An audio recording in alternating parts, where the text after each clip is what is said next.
અને એક દોસ્ત છે મોટા, એક હકીકત બહુ દોસ્ત. બધા તો એમ કહે છે ને કે યાર તું ખાલી એક ફોન કરજો મેં આવી જઈશ. તો મારું કેવું તો એવું છે, ફોન કરવાની તો જરૂર તો બહુ દૂરની વાત છે. ખાલી મેટરને ખબર પડી છે કે મારો દોસ્ત કે તારો આવો બબાલ થયો છે, એટલે ફોન કરતા પહેલા હું આવી ના જાઉં ને તો દોસ્તીને બહુ મોટો કલંકને દાગ લાગે. મારા ભેરું મેં બીજા જેવો નહીં, ભલે બીજા તારા પૈસા માટે તારી પાછળ આગળ પાછળ ફરતા હોય ને, મેં પૈસા મેં ગળાયેલો નહીં. તું ખાલી એક વાર દેખજે કે ના હું તારા ખાલી કોલ પર કે તારા મેસેજ પર નહીં આવું. મને તો ખાલી છે ને ખબર જ પડી જોઈએ કે તારું મેટર આવી થાય છે, હું ત્યાં આગળ આવી જઈશ. અને મેં બીજા જેવો નહીં, મેં તો તારી શકલ દેખીને કહી દઉં કે તારો પ્રોબ્લેમ હું થયો છે.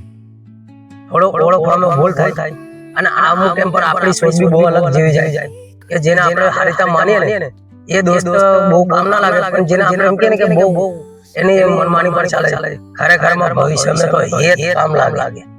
અરે જોવું હોય તો જોઈ લેજે, કોઈ દિવસ અનુભવ ના થાય તો અખાતરો કરી લેજે. બાકી મિત્ર ગાડી તો બધા અલગ રીતે નિભાવે છે. અમુક તો જે પૈસા વાળા એની જોડે નિભાવે, આપણે પૈસા બી નહીં દે, આપણે ખાલી તારું દિલ દેખ. બાકી મેટર તો એવી બધી બહુ મેટરો થતી હોય, વગર મેટર આવી મેટરો થતી હોય